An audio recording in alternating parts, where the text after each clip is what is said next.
I'm going to show you how to put your airbrush back together. This is useful when your trigger or lever comes apart. This is the main trigger, and I'm sure most of you have some trouble putting this back in the airbrush, so I'm going to show you how to put this in first. We have the nozzle caps on to prevent any damage to the internal nozzle.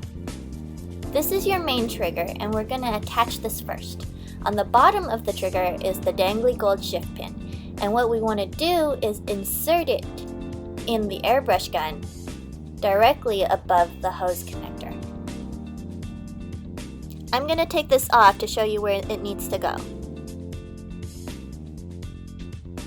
You'll see there's a hole, and this is where the shift pin goes. We want to make sure the lines on top of the trigger are facing forward towards the front of the airbrush stylus, not backwards.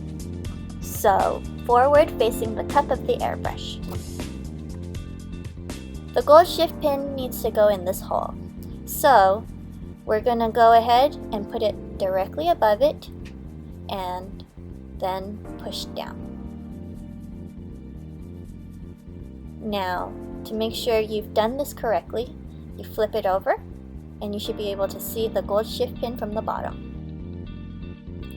The lever guide is going in next. I'm going to take my thumb and rest it on the trigger and flip it so that we can put the rest of the pieces in and gravity will make them fall into place.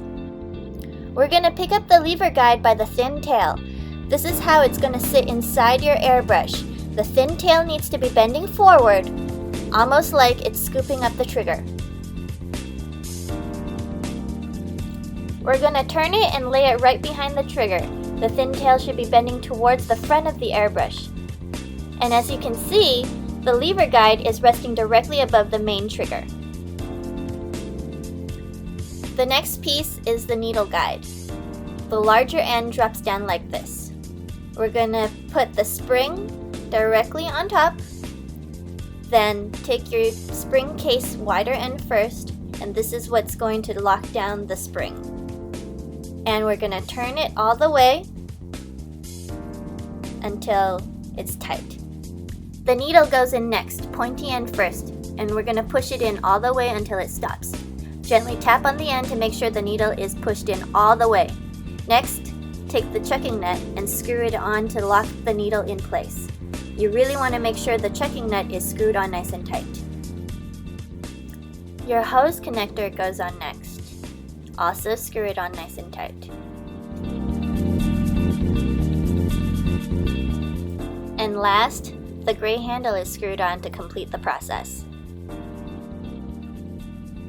Once complete, the trigger should be able to spring forward.